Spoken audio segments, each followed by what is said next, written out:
All right. Hey, everyone. Welcome to our session today. We're doing our little BAM session, and great to have some bright, smiley faces out there.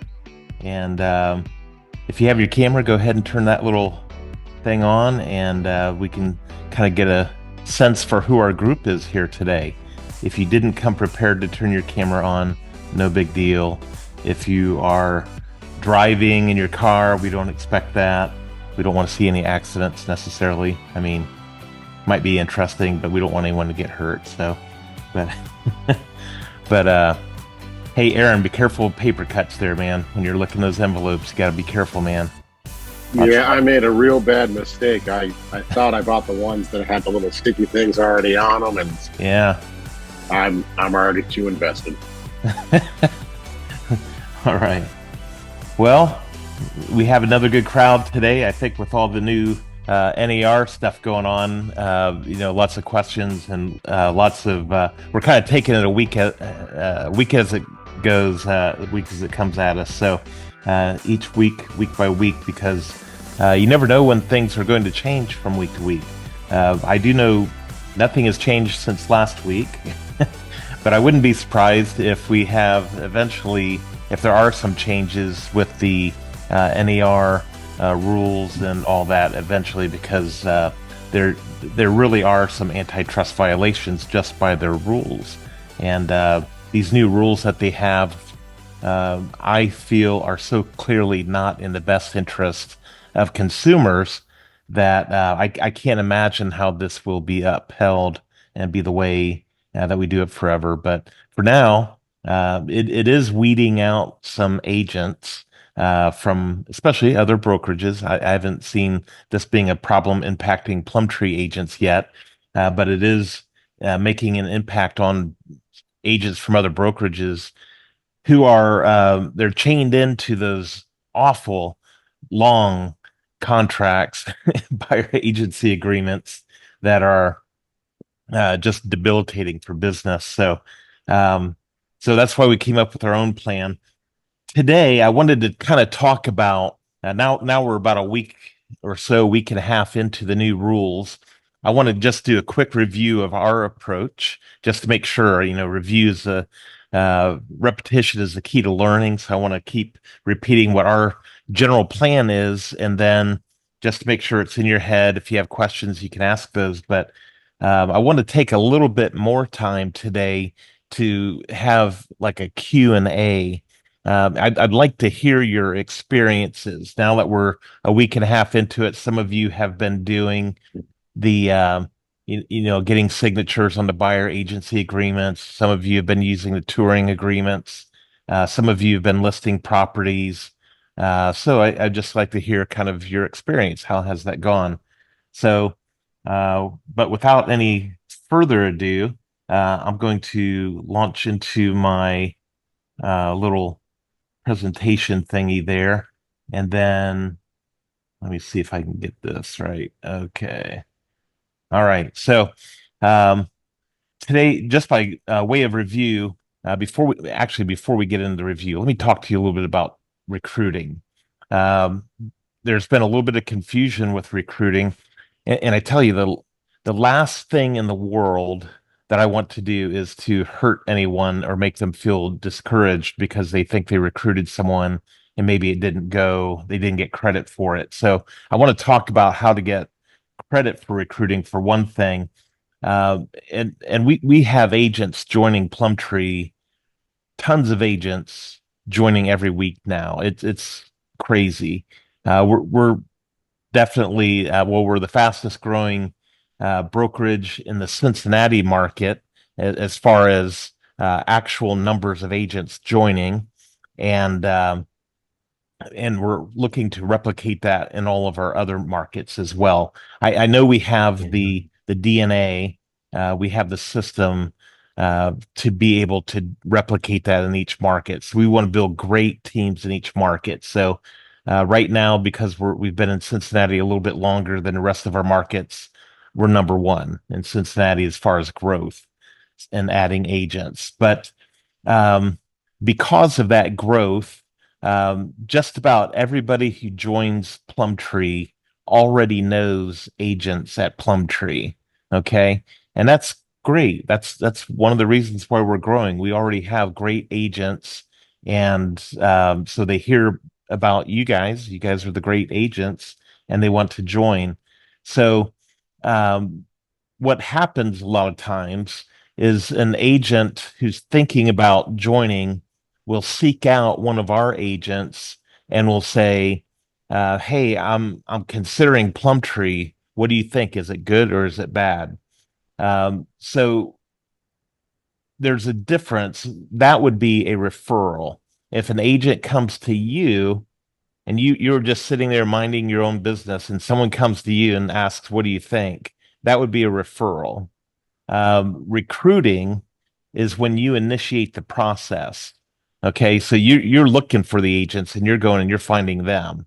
It's not necessarily bad if they initiate the process, but uh, if you want to get credit for recruiting, you want to try to get out ahead of it and you be the one initiating the contact. But if you're sitting there minding your own business and somebody calls you because they already know about Plum Tree, because we've already done the marketing, we've already done whatever, and they happen to know that you join that you're a member of Plum Tree, then um, that's not necessarily recruiting. So what the key is if you introduce them to me through a text message string. Okay, that's the key to getting credit. Now that's not the only thing, and there's a lot of different factors, but even if someone calls you and says, "Hey, I'm just curious, what do you think of Plum Tree?" You need to use that as an opportunity to try to get them into a text message string with me. A lot of this is just very similar to if you're showing a house. Like if you're an agent and someone calls and says, "Hey, I saw one of your agents has a house listed. Is that a good house?" And you could say, "Well, yeah, why don't you go on over there? They're having an open house. Go on over there and see if you like it." That's one thing. You wouldn't get a commission on that, right? You get a commission when you schedule the appointment, you take them there, and you are the procuring cause. So, similarly, you become the procuring cause when you're the one who introduces them to me. And sometimes we literally have agents joining Plum Tree who will call half a dozen Plum Tree agents prior to joining and say, "Hey, what do you think?" And then they'll call another agent. "What do you think?" And call another agent. "Hey, what do you think?" And then if they join, sometimes those agents think, "Well, we all should get recruiting bonuses because they called me." And that's we just can't possibly do that. So the key to it is you be the one to draw them in, that you get them so excited that they want you to introduce them to me through a text message. The other key to making sure that we know who the actual recruiter is when they sign a broker agreement and they list you as the recruiter. And there's brokerages like EXP and some of the ones that have a focus on recruiting. That's how they do it. You have to name a sponsor when you come in. Well, if an agent comes in and they don't name you as the sponsor and you didn't recruit or you didn't introduce them to me through a text message string, it makes it difficult for us to be, using those resources in that way. So, and let me just repeat, we don't in any way want to cheat people out of recruiting bonuses, but we want to make sure you understand what it is. It's not a referral bonus, it's a recruiting bonus. And so we have funds available for agents that are actually going out there and recruiting agents. Now, that being said, now is the best time ever to recruit agents. There's a huge opportunity right now. Everything's fluctuating. Agents are concerned. They're not sure what the next step is, and a lot of brokerages are struggling. As we mentioned last week, the top 10 or 15 biggest brokerages just in Cincinnati have all declined 10 or 20% over the past year in agent count. Meanwhile, we've grown 25 to 30% in the last year by agent count. So a lot of those brokerages are concerned. They're in a panic, and so a lot of them are making bad decisions. Uh, one of the biggest brokerages in Cincinnati this week. I think on Friday actually made a decision to add an agent or a client transaction fee of $325 for every transaction that they have. Now that's so I think to us, that's definitely more normal in our world because we're 100% commission. But if they're taking 30 or 40% of the commissions of their agents and charging 325, those agents, and it wasn't like they went from 0 to 100 to 200 to they just go from 0 to 325 overnight. Okay, next week you're going to be charging this, and so there's agents that are frustrated at other brokerages. So if you know agents at other brokerages that might be in that world, I would just give you I would say this would be an excellent time for you to reach out to them. And I would reach out to any agents you've done deals with over the past year and just say, hey, I know we worked together last year and all the other brokerages are declining. We are growing explosively, and I'd love to have you on our team because you're a great agent. So, and then get their permission to introduce them to me through a text message string, and we'll definitely get them going. So, anyway, just wanted to clarify those things about recruiting. Okay, by way of review, don't forget we've got 4 approaches to buyer agency documents. I recommend the loyalty agreement, which is an exclusive buyer agency agreement. But if you're in a pinch, someone's not really wanting any commitment because maybe you just met them for the first time in your life, that touring agreement can be great for that. If you use a touring agreement, I would make a beeline within 7 days, if possible, to getting them to sign a loyalty agreement, because the touring agreement won't get you paid at closing. So you want to make sure you guard your commission, and the best way to do that is to get them into a loyalty agreement. At the same time, we don't have any problems with you using state board of realtor agreements, local board of realtor agreements. That's great. If you have that in you, that's no problem. So those are your options. So your central game plan is a buyer strategy session. This is the new normal. So within the first week that you're working with someone, you want to set up a meeting with them, and you want to talk to them about how you can help them make their dreams come true uh, in acquiring that dream home that they've always wanted. So you're going to sit down with them and have this session. Now, there's 4 ways that you can do this session.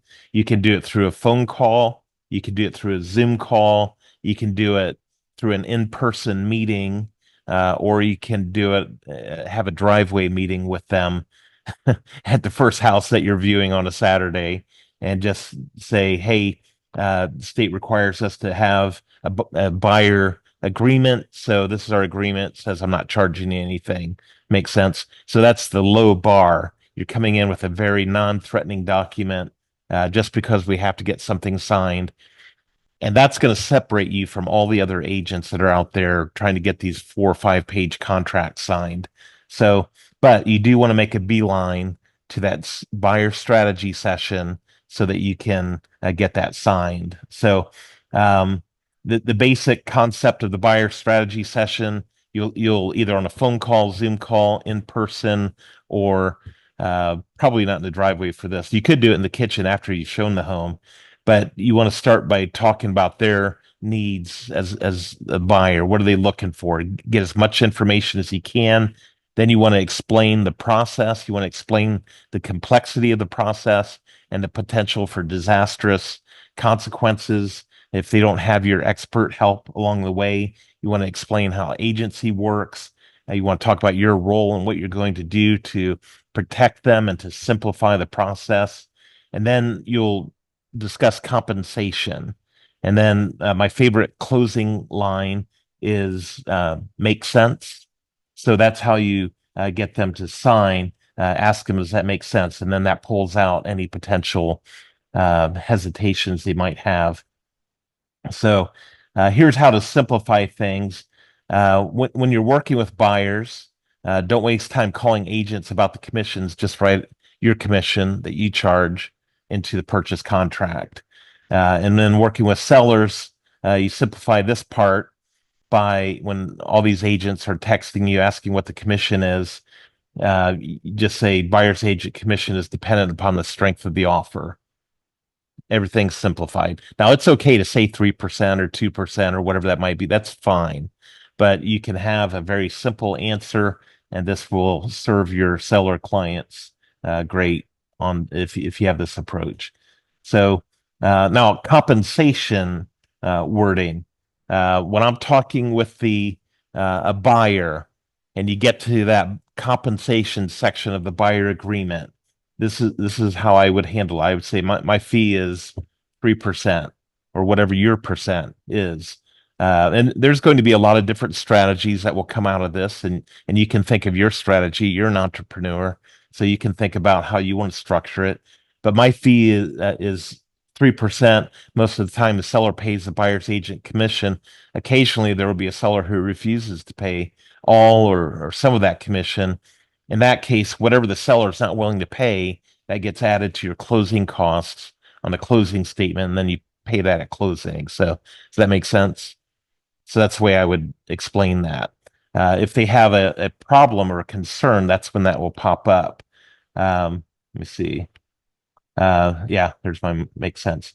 Listing wording. If I'm working with a seller, the way I would talk about compensation is I would say I charge 5%. 2.5% goes to the buyer's agent, 2.5% goes to our brokerage. And by the way, these commissions are your business, so you can set your pricing the way you want, but that's the way I would do it. If I find the buyer personally, which I do all the time, I would be willing to drop my fee to 4%. That way I get a bonus and you save money. So does that make sense? That's the way I would say that. Then if they say something like, well, I heard we don't have to pay a buyer's agent anymore. Is that true? Then I would respond with something like this. I would say nearly every transaction, sellers will still be paying the buyer's agent commission because most buyers don't have the cash up front to pay for that. So if you want you want to list your property without being willing to pay the buyer's agent commission, then you'll effectively eliminate 80 to 90% of the market since they won't have money up front. And as you know, by basic laws of economics, if you reduce the number of potential buyers, then that will directly affect the price you can get for your home. So if you want to get the maximum amount for your home, you want to get the maximum number of buyers coming through. So my recommendation is that you pay the buyer's agent. So does that make sense? That's what I would say to them. So, and I would also make sure they understand it's important to remember also that buyers are the ones who pay all commissions anyway. Sellers only pay commissions from the money they receive from the buyers. So that's really a big misconception in the industry. So in essence, the buyers are still paying their agent. Even if the seller says they're paying it, the buyers are still paying it because they're just basically financing it over. They're paying a little bit more for the house. It's written into the deal, and then they're financing that over 30 years. So does that make sense? That's how I would explain that. So, and I would make sure they also know historically 70% of homes that offer less than 2% to a buyer's agent end up never selling at all. So that's important. So, okay, so that brings me to disclosures. There's one other little nuance that has been recommended by some of the MLSs. And for that, I'm going to turn this over to Scott Reif, our managing broker for Ohio and Kentucky and Florida, pretty much the whole universe, everything other than Indiana. So, and we do have Chris Johnson also hands-on down in Kentucky, but Scott is licensed in all those states. So, but hey, Scott, can you talk to us about disclosure of these new NAR rules and how that works with existing listings before we got to this point? Sure can. A lot of questions have come up. Do we need to have a new listing agreement signed when, in light of the new NAR settlement rules that went into effect on August 17th. And the quick answer is no. You do not need a new listing agreement. I will repeat, you do not need a new listing agreement because we've been asked that a lot. However, we do think it's a best practice to make a little disclosure to them. And right before BAM started, I posted this in Plum Tree Agent Connect so that you all can see it. And it's so simple, just a statement that we're going to ask you to email your clients and then save a copy of the email. And I'll post them in the comments when I'm done talking here, just like I posted them in the Plum Tree Agent Connect, so you have it there. But it's a message that Chris wrote, and this can be adopted and put into your own words. There's just one sentence that's going to be in bold type that you have to say that exact phrase, but everything else can be in your own words. So it starts off, I hope this message finds you well. I wanted to share some important information with you. Recently, the National Association of Realtors has been involved in a lawsuit that has caused confusion in the marketplace. Some individuals believe that real estate commissions were set by law or by the National Association of Realtors, which is not true. As a result, we are required to provide you with the following notice. Here's the bold part, the important part. Broker fees and commissions are not set by law and are entirely negotiable.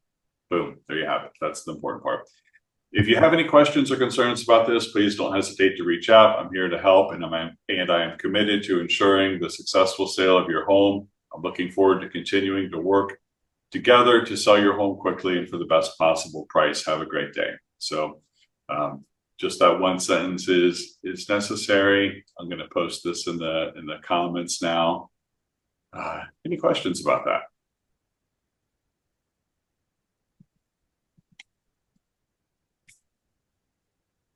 Sounds like there's not any questions about that. So good job. Yeah, wow. Thank you for sharing that. It's in the comments now. It's one of those things that, like we've talked about numerous times, people create rules to make sure the real rules don't get broken. So you've got two layers of rules. And this is one of those things. A bunch of the MLSs were saying, hey, you got to notify everybody out there that you already have listings with. You need to actually, they came up, some of them came up with big disclosures that have to be signed. But if you look at the real rules and real laws, it's not actually a thing. But we did think it would be prudent to at least disclose it and say, just so you know, so you've been told commissions are negotiable, they're not set by law. So that's all we have with that. So let me then shoot. I think I lost my presentation thing there. Let me see if I can. Chris, there was a comment made that I don't know if you just went to the intro page or if you've been going through slides, but we're only seeing the intro page. You're only seeing the intro page? Yeah, we weren't seeing you going through slides, which happened to me a few weeks ago when I was hosting. I can only imagine how disappointing that must have been. Okay. We're all pretty devastated. And if you haven't gotten into the comments yet, read through there because there is some gold out there.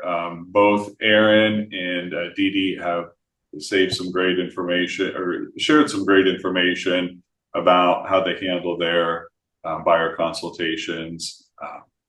Aaron mentioned that he always does a phone call. He schedules 30 to 60 minutes up front. They go over the needs and wants and the search process, goes through the contract, what they can expect as far as money out of pocket, things like that.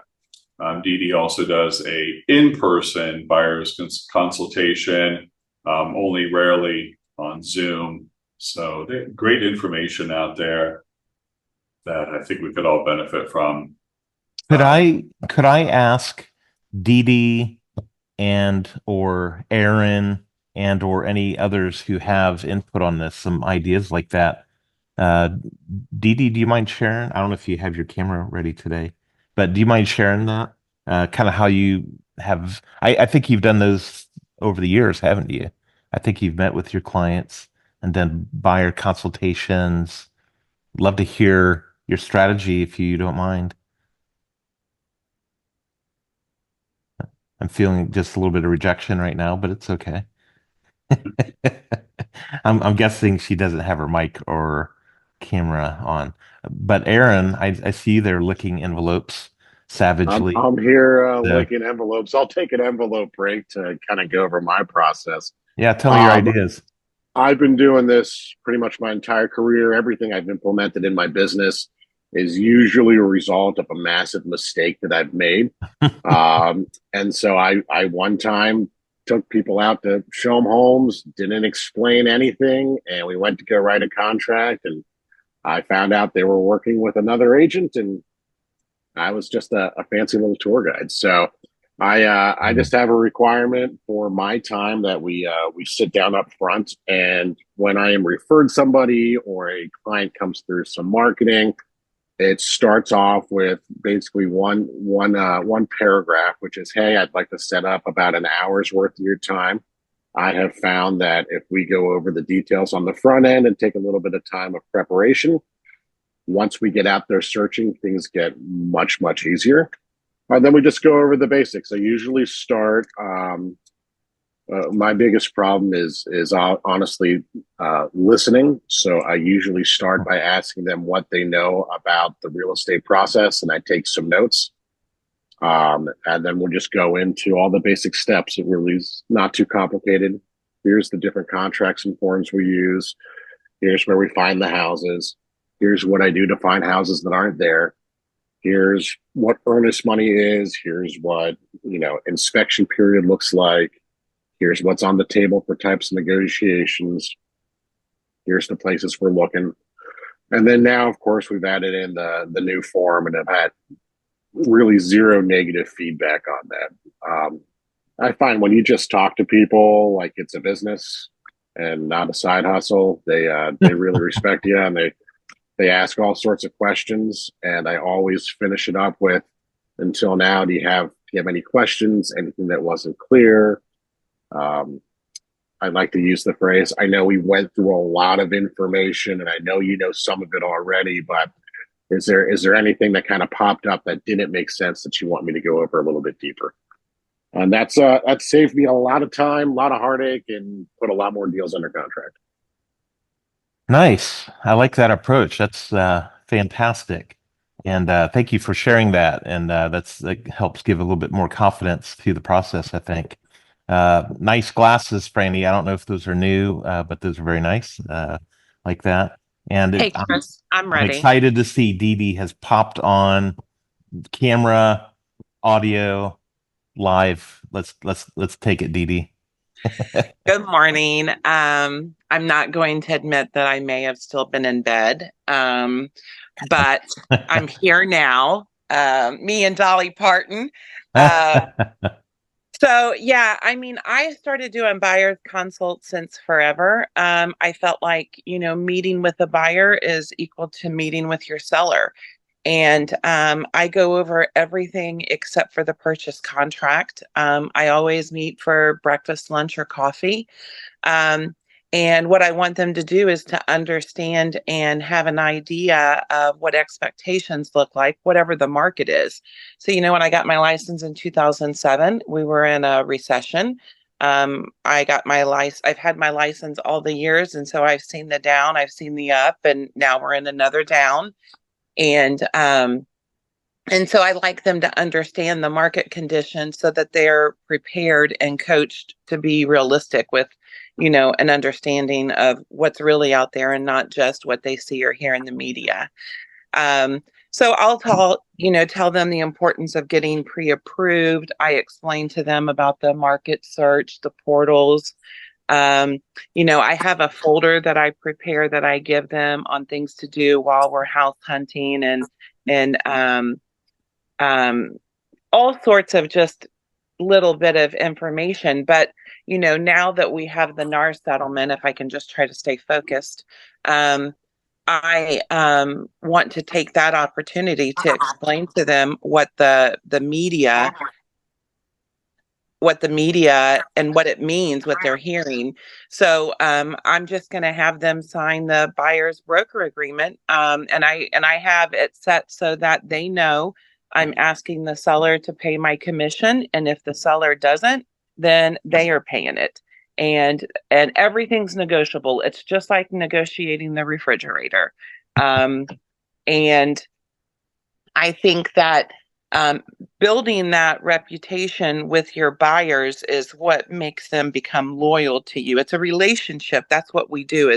We're in the business of relationships.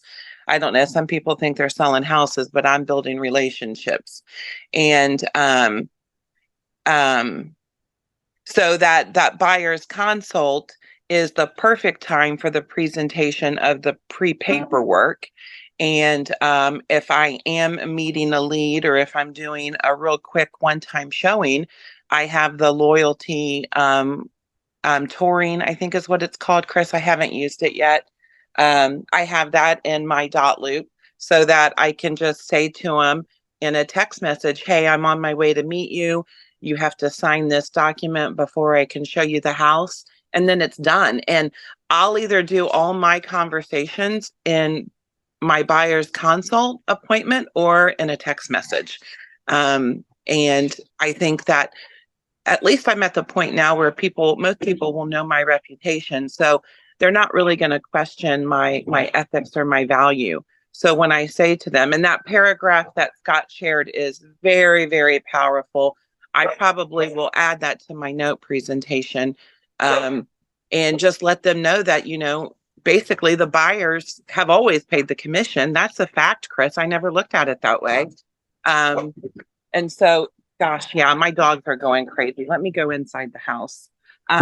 We want to see your dogs. Oh, let me flip the camera. They're so, can you flip the camera? Yeah. Tell your dogs I said hi. Uncle Chris says hi. That's 4 dogs, and they're staying outside now. Get back. Oh, now they're going to bark the whole time at me. So I don't know. Did I cover it all? Did I say it all? Yeah, I think that's really great. I love that you do it like at a restaurant or a cafe or something. Yeah. It's about the relationship. And I think a lot of agents, they want quick money. I don't care about the relationship. Just give me your money. And that's not a good business strategy. I think it makes sense to invest the time in building the relationship to make sure they're with you for the long haul. And I'm sure that builds up your referral base as well over time. Well, I hope. I think you've demonstrated that. So cool. But the other thing I was going to add to, Chris, because I think I said that in the comment, was not much is honestly going to change. You've been really, really good at trying to just keep it low key and keep everybody chill. And it's literally been blown out of proportion. The only thing that's changing is if we can put it on the MLS or not. That's the major change, right or wrong. That's the major change. That's right. Yeah. So that's good. That's good. Good input there. So, at this point, I'd like to hear, have any of our agents gotten, since the NAR rules are in place, who on this call today, has had a chance to maybe do a buyer strategy session, and but at least you got a buyer agreement, maybe the loyalty agreement, or maybe the touring agreement. You've gotten some of those signed. Have any of you done that? Would you be willing to share your experience, how that went this last week? I see Frank. Would you be willing to share kind of how that went? How did you present it? Was there any pushback? How'd that go? Good morning, everyone. Good to see everybody again. So back to work since school has started. Yay. Had way too much fun playing dad this year. So definitely taking advantage of that. I've always been a large component of buyer consultations in person from my background. It was kind of always a secret sauce. Sitting down with them for an hour and setting those proper expectations. Since this new settlement, I've had 2 or 3 buyers, and it's really just comes down to transparency. I'm sure a handful of you are very experienced agents. You remember about 10 years ago in the mortgage world, we went through something called TRID. And everybody thought it was going to be the end of the world. Oh my God, what's going to happen? How do we disclose all this stuff? It's very interesting because I had another conversation with another one of my realtor friends this morning. This NAR summit is like the TRID that we faced 10 years ago. And it's just about transparency. And it's very interesting when you talk to clients, many have no idea how agents still get paid. So if you can confidently just explain and show them in writing, and I always have like a little dry eraser sheet with me that kind of like, because I always go over the same stuff over and over again, and we just have that open conversation. I notice my clients, I have them write down these basic notes. It sticks in their head. So when I present, I presented one of the agreements because the client's like, oh, I don't know if I want to sign anything right now. I just want to go look at a couple of houses. That Plum Tree, a little agreement was great. And they had no problem reading it. They said it was very simple to understand. They received 3 or 4 from other people in the Cleveland area. And it was just so jumbled that it literally scared them to do nothing. Right. And I find that many clients that don't understand just the basics of transparency will do nothing if they don't understand it. Chris, you and I have the same line. Do you understand, or does this make sense? But I also added in my conversations before we begin anything, what's on your mind and what do you want to talk about? That right there eliminates a lot of conversations. And many of the clients I've been talking to in the last 3 weeks still don't really know what they know. Something happened, but they just don't know. And it's very simple. It's just transparent, right? Hey, if we're going to put this deal together, it's 3% and we'll negotiate it in there, right? Very simple. But you have to break it down and write. And I think the in-person consultations where you're writing it down in front of them really helps them see the math. Okay, let's be honest, nobody likes math. They like money, right? But nobody really likes math until they understand it. So the approach of the in-person consultation to go over the basic documents so they understand. I even have hard copies, right? And I have them laminated so I can circle key things in front of them with that little green dry erase marker. And it just helps ease that tone a little bit. So I presented both options and I really had to have any questions on that. But on the list side is interesting. I have yet to have anyone ask me in the last 2 weeks, what is the comp? And if the seller is offering it. I found that very strange. They were not willing to ask. And I'm like, well, I needed to tell you that we are offering at least 2%, or we're offering, in this case, $5,000 flat. Do anything else on top of that, just add it to the offer, and I'll present it. So I just think it's just a matter of having good old-fashioned conversations versus hiding behind texts and emails. I know we all love the emails and the texts for, to cover our rear ends, right? But having those basic conversations and the consultations is going to be key. I think because of COVID, a lot of us got away from meeting people in person unless we really had to. But having that, 30-minute, 35-minute honest consultation to find out what they really need and their expectations helps set up the bar, especially when you're talking with your loan officer who's trying to get those approvals in line. Because they may have an approval, but if that loan officer does not go over those numbers with that client, hey, listen, you need $17,222 to close from start to finish. And by the way, it may be a scenario where you may have to pay a little extra. Here's how that math looks. So working hand in hand with your guys' preferred loan officers and lenders is going to be key to making sure that they're hearing the same message, not only from you as the realtor, but also the lender when you're representing these buyers and going into that. Well, good. Cool. I'm glad to hear those are really unique experiences. And I like the way that you frame it, having the documents laminated. That's really cool. Takes some forethought and planning. And it sounds like you've got a good strategy. And that's what entrepreneurs do. And I hope all of our agents are entrepreneurial. You're thinking of your plan, your strategy for building your business like that. It looked like Franny, maybe you had presented some of these documents this week. Would you be Yeah. willing to share kind of your experience, how that went? Yeah, for sure. So we do work with Frank for sure, but you've been in the business for a long time and you talk to people a lot and explain things really well. Not to suggest that Paul and I don't, but we're newer to this, right? And we're figuring out kind of how to navigate this like the rest of us. And we've had great success. We've presented 3 loyalty agreements since everything kind of came out earlier this month. And they were all 3 very different clients. One was really easy. He's like, cool. He didn't remotely. We just explained it to him. We went through we sat down, did a buyer strategy session. We've always sat down and done those, but now we're just incorporating the loyalty agreement in it. And we're doing that on the front end of our meetings just to kind of get that kind of out of the way. And then we can start to drill down into the details of what they want. And we could focus the most of the conversation on their wish list and what they're looking for and the process and that kind of thing. But the first clients that we presented it to they were pretty tough, honestly. We met at a coffee shop and they know their stuff, they're business owners. And, as we were going through it,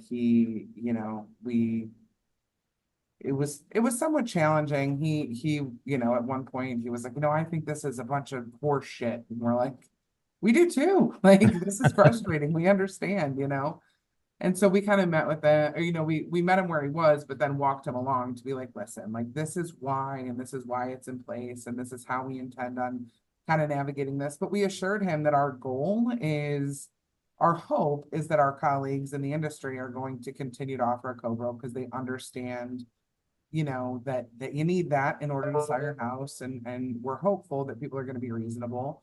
But if they're not, our next kind of goal is that we're going to ask for concessions to cover our fees. We have their best interest in mind. And then, but we made it clear, is it possible that you may have to bring this as part of your cash to close? Yeah, it's possible, but we're going to do everything to look out for your best interest. And once we walked him through that, he was like, cool. Not only was he agreeable to it, he really appreciated how much we were in his corner, right? It gave us the opportunity to really explain to him, like, we're looking out for you. And they liked that. They signed, no problem. Wow, that's great. Yeah, it was great. Another, the other 2, honestly, it felt like more of a formality than anything. They were really agreeable to it. They're like, yeah, this makes sense. I get it. But to be fair, those 2 clients have, their cash to close is not an issue for them, right? They know what they're up against and they've spent the time to save. And so it's really just adapting and understanding their scenario. Yeah. And then, taking the time to explain it. But so far we've had great success. So it's good. Each time you do it, for every one of us, it'll get easier and easier and you'll get better and better at it. Yeah. So this will be the hardest month for all of our agents in adapting. But I mean, if you put in the effort to do it, you're going to be highly successful, all of you who are doing it. So good job, Franny. Yeah. Thank Thank so you. much. Thank you for sharing that. Agreement is awesome. We definitely are incorporating that into our business. So it's easy to understand, Frank, like you said. I mean, it's easy to understand and people are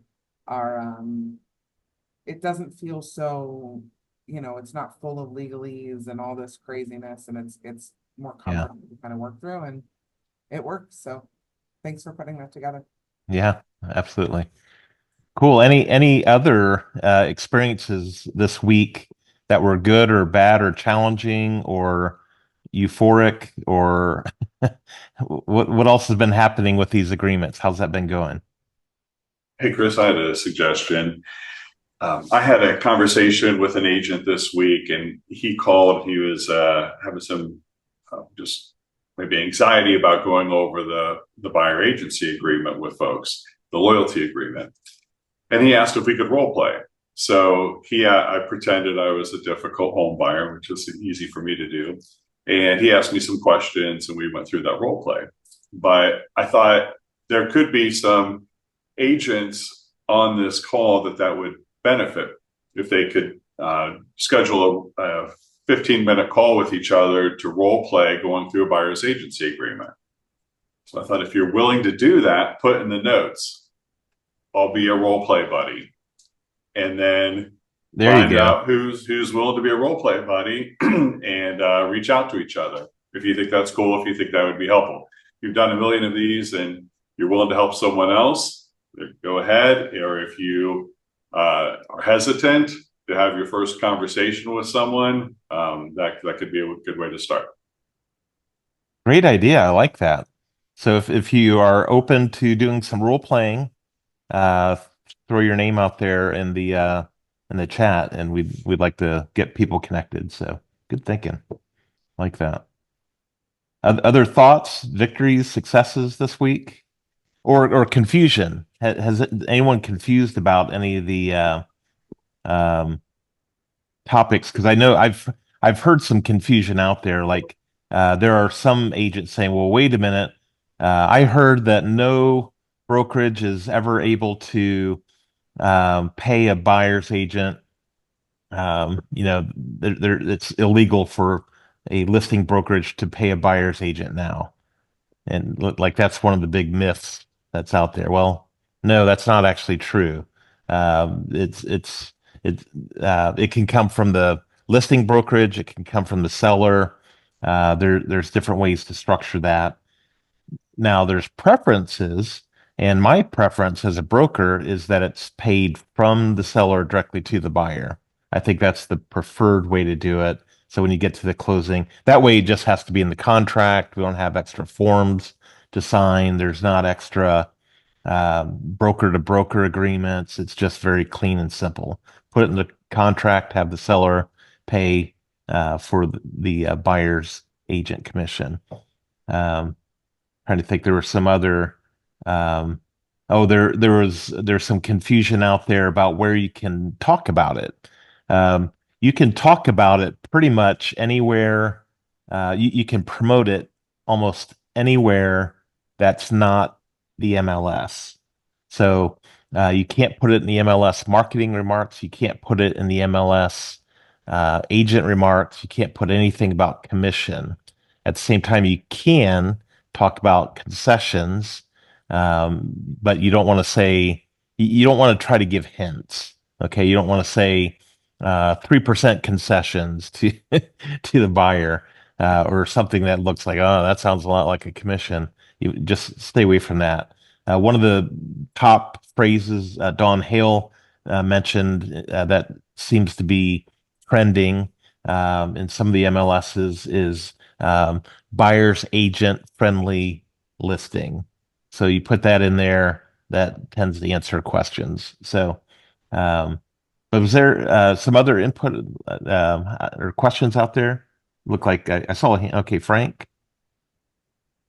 All right, this kind of popped up here within the last hour. So I do like to send out a lot of clients and referrals, other states, other areas that I don't service. And so I had my buyers sign our Plum Tree agreements. So if I want to have another agent from a different brokerage to pay them, to show houses, right?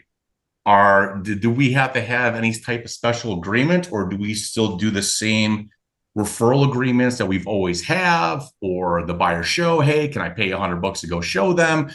Are we going to have anything in additional stating that, yes, there's a buyer agreement with Plum Tree, but let's use Remax as an example.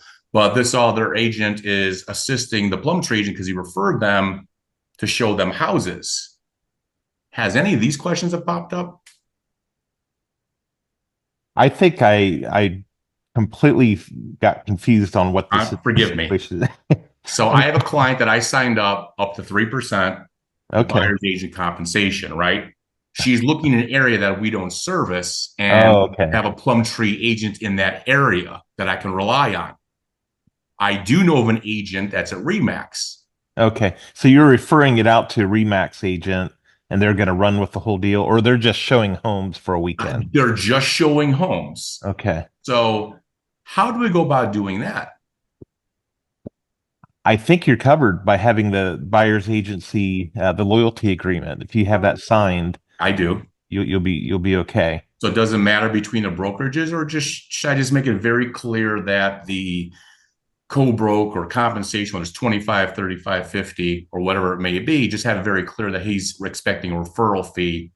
Of course, my team will write up the contracts and everything for him. He's literally just showing houses. Let's jump on a call afterwards and try to sort through that. I want to you. make sure I'm have my head around it, and I can give you some personalized input on that. So I appreciate you guys. Thank you. yeah, sure. And then I see Harriet. Looks like you have your digital hand raised there. Yes, I do. Hey, I saw in the MLS that in the broker's remark, the selling agent was saying that they will not approve a showing unless you send a copy of your buyer's agency agreement. See, What are your thoughts about that? that's an example of people creating rules to make sure the real rules don't get broken. And it just seems like nonsense to me. So as a matter of fact, I think they could get into trouble by doing things like that, because now they're starting to interfere with the process, their fiduciary responsibility to actually sell the house. And your agreement with your client is you have a fiduciary responsibility of privacy. So I would just say that violates my fiduciary responsibilities to my client, but thanks anyways. Well, that was my feeling. I thought it was BS that they would ask for it. My client didn't want to see the house. He was really happy. But Yeah. I wonder if they could really get in trouble by screening people based on what they see your commission percentages. Right. It's not appropriate. So it's just so if anyone gets into a situation like that, if they literally won't let you see the house without showing that, step one, I would send an email to that broker after you've discussed it with the agent. If you can't get anywhere, I would send an email to that broker and copy the agent and copy me and or Scott Reif on the email, because we definitely would want to put a stop to that if they're trying to interfere with showings and things like that. Does that make sense? Cool. Okay.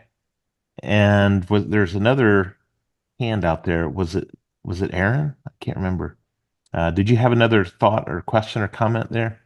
Yeah, I had a question. I don't know if I was told or heard or misheard, but my understanding was that the buyer's agent has to initiate the conversation about the exact percentage. Is that correct? So, like, if a buyer's agent schedules a showing, I can't text them, "Hey, we're paying 3%," unless they ask. That's not. I'm glad you brought that up, because that wouldn't actually be a thing. So Okay, so you can we're good on that. you're definitely good on it.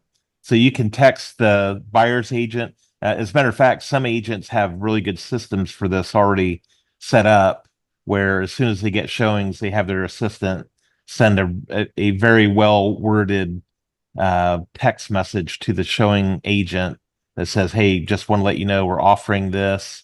Here's how to get credit for it. Put it in the contract, and we'll work with you." So I'm glad you brought that up, because that's an example of some of the confusion that's out there on these topics.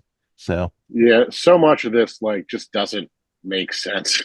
It yeah, gets so confusing really fast. I mean, yeah, some things I really like about it is it forces buyers to work with us much more like an actual client instead of testing the waters. I yeah. think that's phenomenal. So I'm hoping some changes are going to happen to smooth it out over the next couple of years. Yeah, and I think of it a lot like the legal profession. Like if you go to an attorney, they're going to have you sign some documents up front before they actually take your case, and you just know this is how it works. So I think it will become normal soon.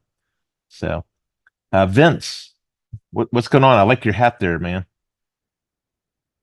But I don't South think we hear your audio. Carolina. Hey, There we two go. things. That comment about a copy of the buyer's agreement, what they're asking is confirmation that one exists.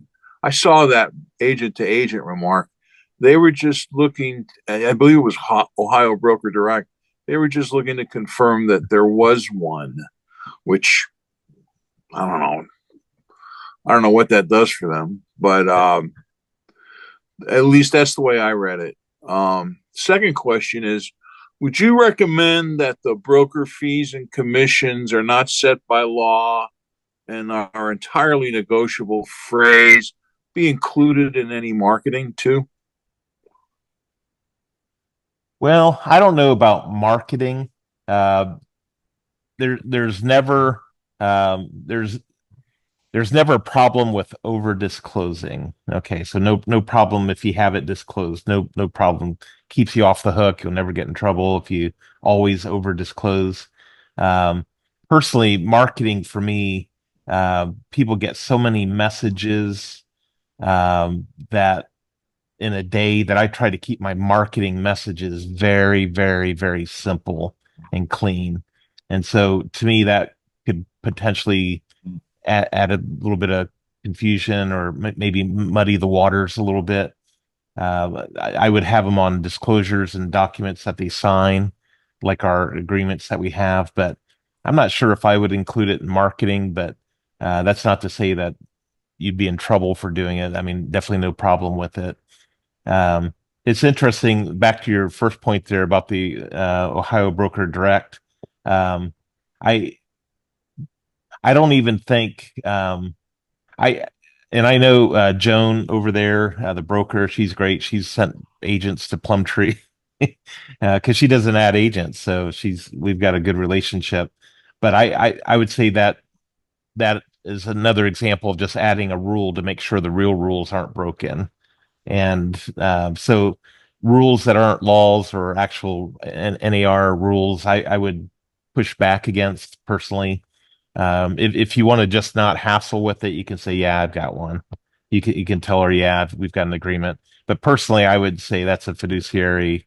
I've got confidentiality. I can't really talk to you about that, but we'd like to see it on Thursday at 2. Is that okay? So I would push back and but she is the broker. So she can set her own rules for her company, I guess. But she can't violate the fiduciary responsibilities she has with her clients. And she can't add new rules that's gonna make it harder for her clients to sell. So uh anyway, does that make sense? Any other thoughts or questions about any of that? No, thank you. Okay. And I am curious, if there's any other input. I know Chris Johnson uh, watching out down in Kentucky there. I wondered if maybe you've heard any other stuff that we should questions or comments or any feedback. Also, Marcy, I know you've got your hand on the pulse up in Northeast Ohio. Just kind of curious if there's any other feedback or things going on in any of those regions. Chris, any thoughts there? Well, of course, we've got new offer to purchase agreements. It's basically the old one, but with the an area added now for 2 options. And it reminded me of what you said earlier, where you prefer to have the seller pay the commission at closing rather than broker to broker. Well, our new contract actually has a spot for each of those. Yeah. I'm not sure what Ohio's doing up there, if it has a spot. There's been some confusion with the agents. Well, when do we do number 1, which is, if you read the Bluegrass contract, it says broker to broker. So I've just been telling our agents that means it's your traditional split. If you've agreed to 5%, let's say, and you're going to split it, there's a spot on there that says, and the broker agrees to pay 2.5% to the cooperating buying broker. So the language is broker to broker. But if the seller is going to bring money to the closing table to pay separately, then there's a box for that. So there's there's confusion. There's no need on our contract to write in terms. Seller agrees to pay buyer's broker at closing X amount. That's all covered. So if any of the agents from Bluegrass have any questions about that, they can just give me a call, because I've got some notes on that from the class. But I don't know about Ohio's. They have made ours extremely difficult to understand. I mean, it's just they've taken. We have a 4-page buyer representation agreement. That's why I love ours. It's so simple. I'm telling our agents, use ours. I would not. I mean, who is going to sit down and sign a 4? And it's in tiny print. It's like 8 font. Yeah. 8-point font, and it's ridiculous.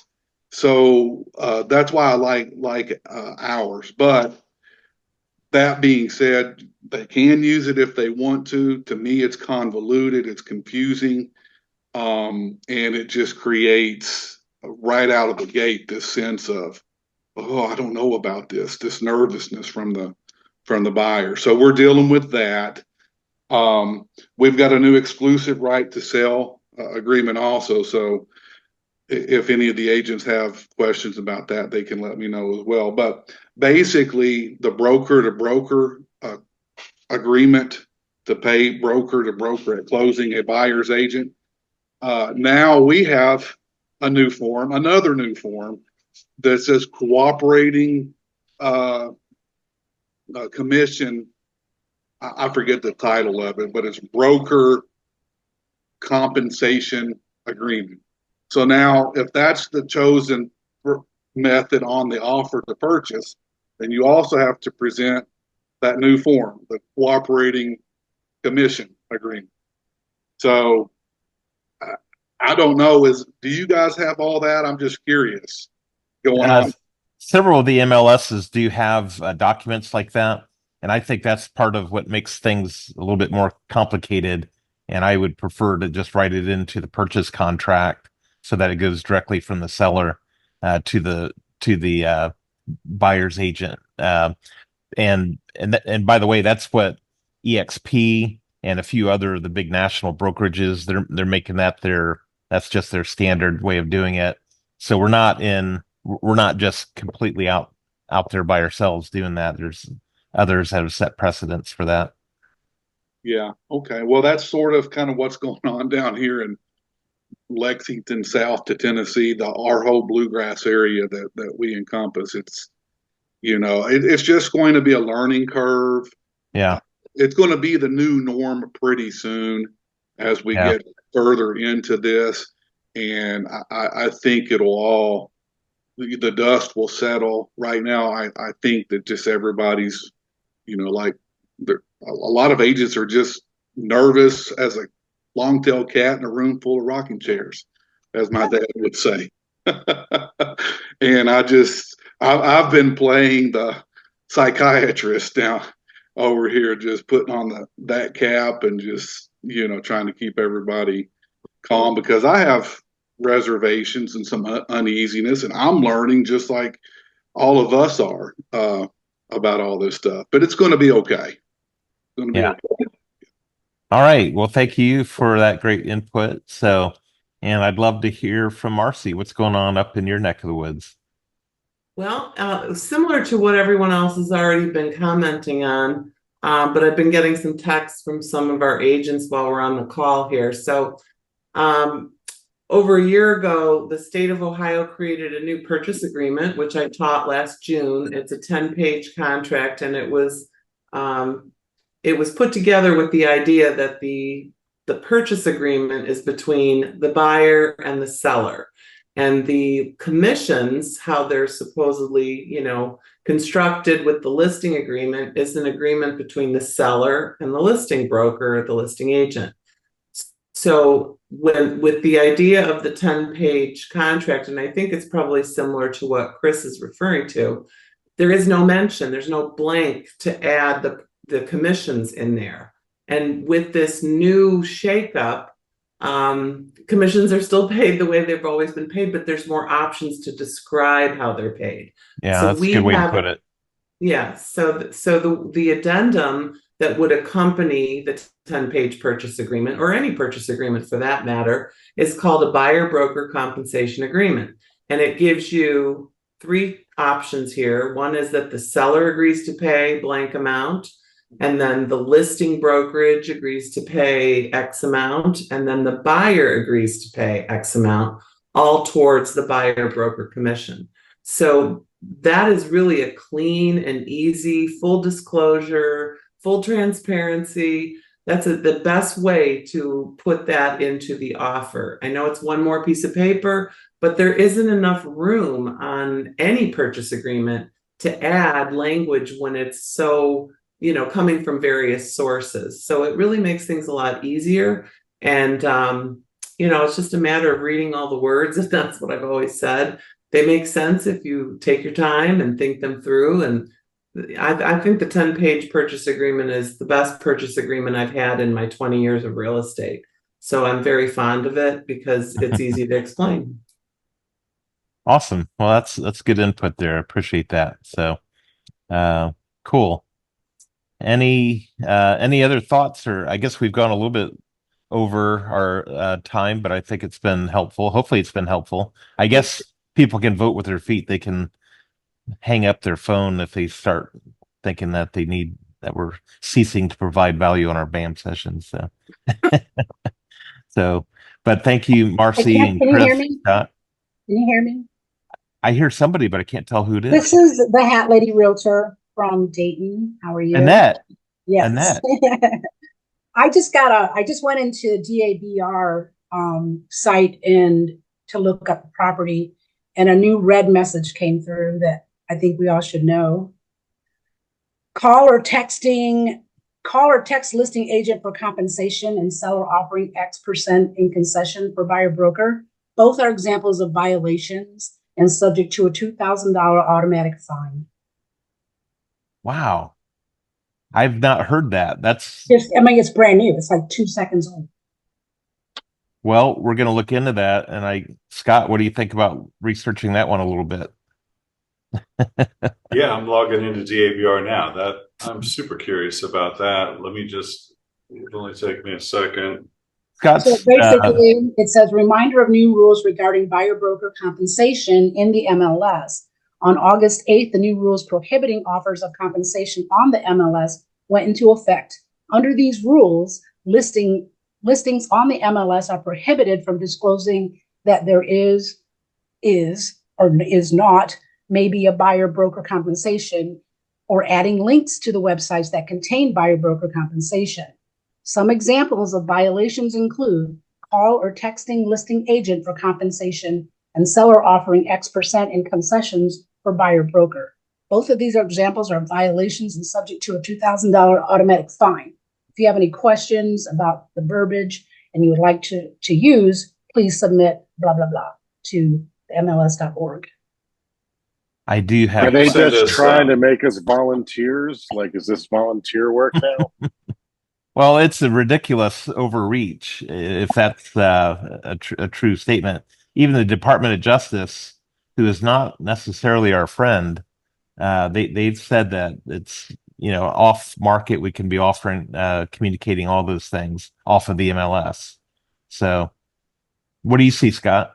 I just tried to log in and that's not popping up, but admittedly, I may have logged in already, and sometimes I don't always read those things and I skip over it. So, Annette, do you mind sending Chris and I screenshots of that?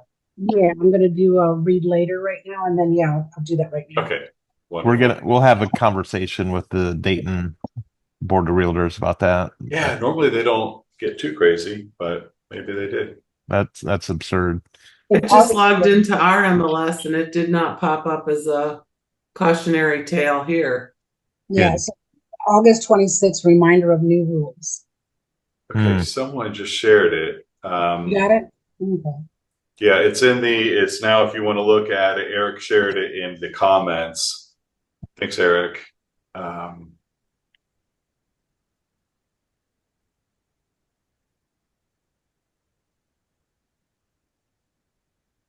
Links to websites. Okay, we knew that. No, the call or texting. Other examples of violation: call or texting the agent for compensation. That is totally new to me. And it's not accurate. Like What?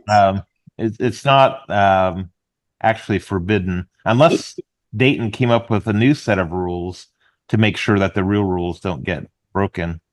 But that's really, and that's an antitrust violation, or that's definitely a breach of our responsibility to our clients to be I would say, as of now, is it fair to say, Chris, Plum Tree's policy is we can call or text and have a discussion about compensation? I would say don't do it. Just call them. Don't do it. Well, yeah, that's what I meant. Call or text. Do not call.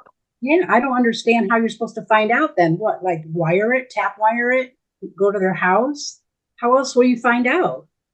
Well, I will say, back to my original point earlier in this session, if I were working with a buyer right now, I wouldn't contact any sellers anyway.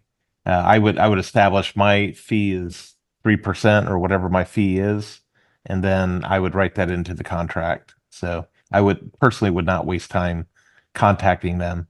Oh, especially if you don't have an offer or an interest in the property. You're not. I mean, to me, our duty is to find this person a home, right? It's not to earn this great crazy amount of money, right? So that it really shouldn't be playing into your decision making. That's what got us in trouble the first time. So your job is to find them a home, and then the money's supposed to be later. And you can decide if you're worth 1% or 3% or 4% or 6%, right? Later, after they like the house, after they want to make an offer, then stick it in your contract. But to consistently, call me, the listing agent, how much? It's ridiculous. Just do your job, do it for the right reasons, and you'll be paid. Period. Yeah, I believe this is this reminder from the DABR. I believe this is a mistake, and I feel like this is going to get corrected by the end of the day. Is my guess. I'd like to add something if possible. Who is this? Brianna Yonkers. Does it not say my name? I'm sorry. Oh, I see. I see it now. Hey, Brianna, welcome to the gang here. Thanks. So on that note of whether to disclose, whether to contact an agent or not ahead of time, I don't have a buyer right now. Fortunately, I got all my buyers under contract right before the deadline. Oh my goodness. And so but I do have a listing that I'm putting together, and all of a sudden it dawned on me, I don't want to disclose what my seller is willing to pay. I feel like that is not in his best interest. So if somebody called me, I would say exactly what you've been saying, is that, well, bring me an offer. And if the offer's, strong enough, then he'll definitely consider paying a buyer's commission. But to disclose an amount, I feel like that is not doing what you need to do for your seller. Now, from a buyer side, of course, you want to know that amount, but to protect my seller, I wouldn't disclose that. Yeah, I think there's room for a couple different strategies on that. And I think my strategy would probably lean towards one of not disclosing it. And I would say it depends on the strength of the offer.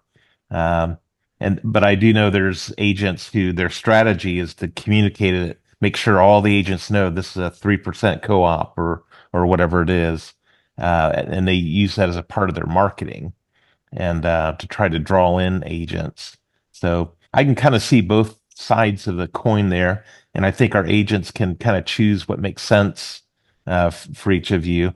And but I, like Brianna just said, I would probably stick with that approach personally until I found out it didn't work, and then I would go with a different one. Other thoughts or comments? Well, thank you guys and gals for joining us today. Really nice discussion. I think I learned a lot from a lot of you guys. So it's helpful. I think iron sharpens iron. It's good to hear the different ideas and be aware of what's happening in our various markets. So other than that, go out and make some money and have a fabulous week this week. So let us know if you have any questions. We're here to help.